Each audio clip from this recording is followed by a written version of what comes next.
Hey guys, this is Ronnie P, Pilot Garden and Reefer here.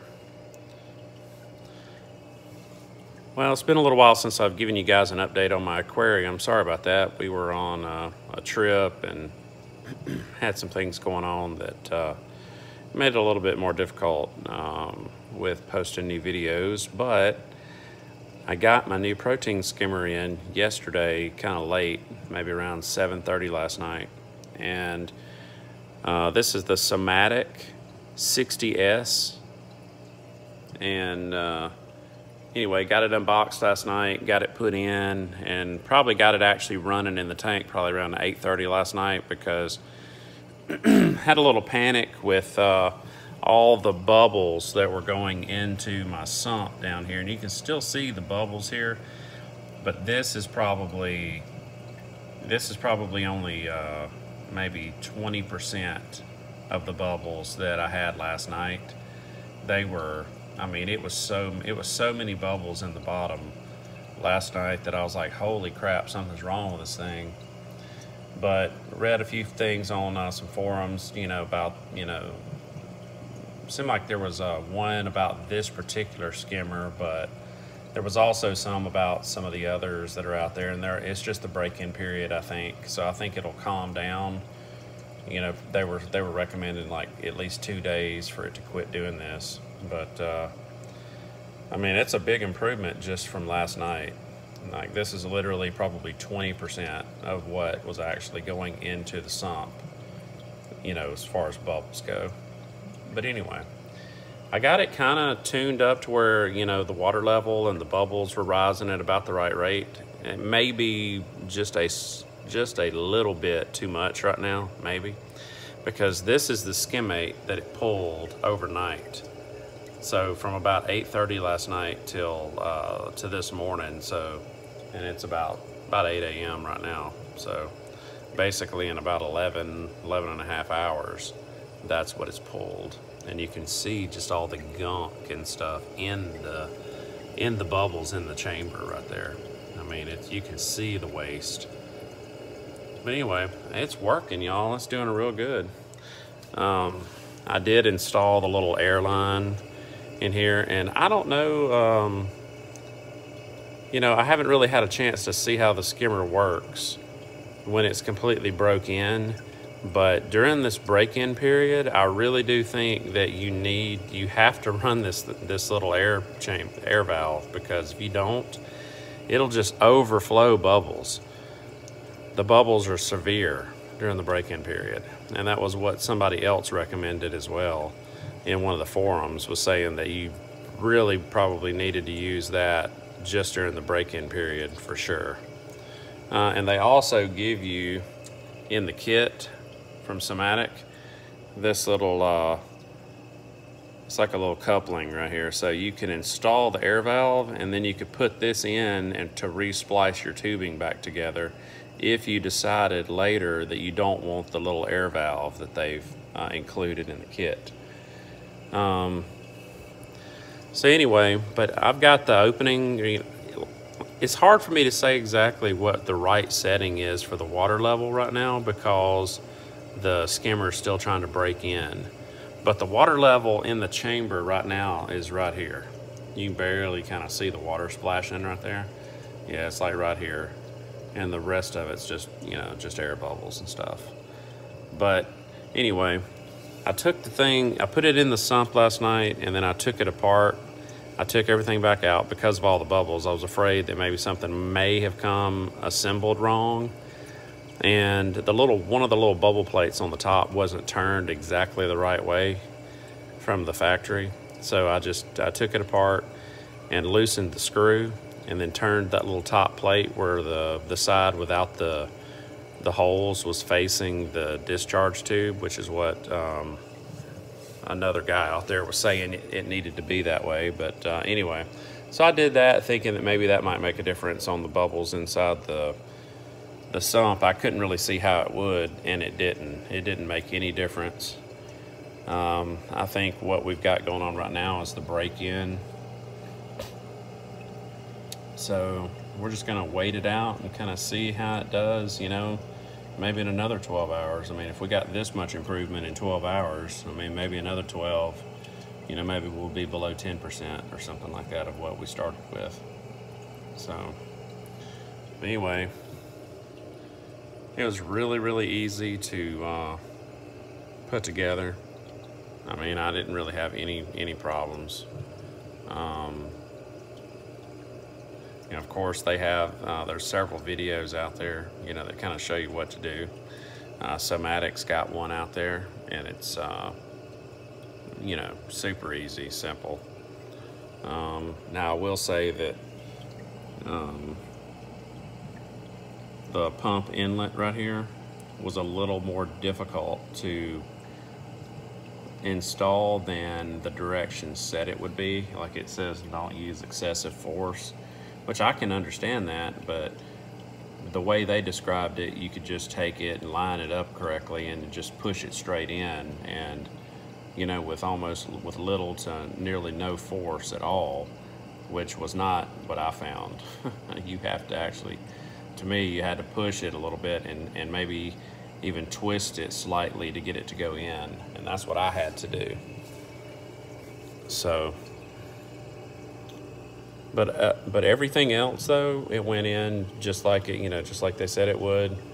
You know, and you can also see you've got a little drain right here. So if you wanted, like I guess if you had plenty of room underneath your tank, you could actually get a larger collection cup of some kind. I guess maybe you could take a, you know, a little 1 gallon jug or something, and maybe if you're going to be going on a long trip, and you could run a little line, you know, run a little plastic line from there to the little gallon jug, wherever you want to put it under here, and you could fill all this skimmate would just go directly into that jug, which would kind of save you a little bit, I guess, if you were going somewhere on a longer trip and you were wanting to leave your skimmer running. So, but anyway, this is the Somatic, and you can see right here, Somatic 60S. And this is in my 11 gallon sump. And yeah, I've got this is my Red Sea Reefer 250. And I'm telling you, like I was having some issues with algae in my tank, you know, little particulates that were just floating everywhere. I'm assuming it was algae. It kind of looked like the brown algae. You know, it was getting all over the glass, and then I'd get it off the glass, and then you'd have all these suspended particles. Well, none today. Put the skimmer on, no particles today. The water seems to be getting clearer, you know, clearer than it's been, and almost, you know, no issues up here. So everything looks really, really good. So I'm gonna call that a win so far just for the skimmer. But anyway, if this is your first time to tune into my videos, please subscribe. I'm gonna do updates all the time on my equipment. I'm gonna be reworking a few things on my top-off system. And I may end up having to get a second top-off pump to run from this other tank here, because I found that this little top-off for my that came with my Red Sea tank is not really functioning like it ought to. Plus, I'm gonna need the room that this little 3 gallon tank is taking up. I ordered a, it's the Clearwater Scrubber. Clearwater Scrubber's you know, your waterfall algae scrubber. Anyway, I ordered the smallest one because the smallest one that they have has a super high rating on how much, you know, how large of a tank it'll actually pair up with. And they did make some warnings on their website and in some of their videos that it was important, that it was very important not to oversize the algae scrubber. So instead of trying to think, well, maybe I'll just get the next size up or whatever, maybe go from the CW50 to the CW100, I just decided to go with the smaller one. Plus, the smaller one was, you know, a little bit cheaper. So it was a little bit cheaper, and it requires a lot less flow than the 100 does. I think the 100 was rated for up to, I think 350 to 400 gallons or 500 gallons, you know, an hour of flow, which is a lot compared to the 150. I think it was, I think they were saying below 200 or less on the CW50. So that's a cheaper pump that you have to purchase. So not only a little bit less on the algae scrubber, but a little bit less on your pump. But anyway, we'll talk more about that later. I'm actually expected to receive that in the mail today. So I will probably be reworking all of this, trying to, you know, see if I can either relocate this 3-gallon or either just do away with it altogether. I'm not really sure exactly what I'm gonna do on that yet. But anyway, y'all, so that's my update right now on my skimmer, and I'll stand up here and just let you look at the tank real quick. Just do a little quick. You can see my my 2 clownfish are doing good. They act like they're real happy. They think they're about to get some food, and all my corals are doing good. Zoanthids, my little acropora down here is doing good. My little my xenia star polyps are out and look like they're happy this morning. The little star polyp's kind of finicky. It'll, you know, if it doesn't like the water, man, it'll pull in, and you know, it just looks like a little rock up there. But you can see, out, happy. Little mushroom, it doesn't really look a lot different than it did the day I put it in, but now I've added these little Palithoas right here. They're kind of a peach color, and of course my torch up top. You know, it's looking good too. I mean, it's looked happy from day one, and it hasn't really acted like it cares about any of the parameters in the tank. But anyhow, guys. Oh, and I added some other inverts in here. Some crabs and snails and stuff like that. And they're all hiding, it looks like. But there's I don't know, I think I've got 9 or 10 crabs roaming around, and about 5 snails. Oh, here's one of my crabs on the backside, kind of roaming around. But I don't know if you can see him or not, but I've got a fire shrimp in here, and he's kind of hiding right up under that rock right there. If the lighting in this video is good enough to see that, he's just sitting right under that rock, and I can see him barely from here.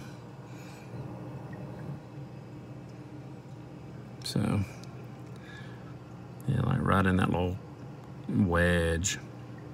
But anyway, yeah, I put him in, and he kind of made his way to the back of the rock, and that's where he stays, which the previous tank that I had to this one, I had a fire shrimp for probably 4 or 5 years, the same shrimp, and that's exactly what he did. He would just hang around the back of the rock, but he got really used to the feeding cycle. So anytime that he detected that I was feeding the fish, he would come up to the front, and you know, you could see him, you know, and he'd stay up front until everybody was done feeding, and of course I could hand feed him.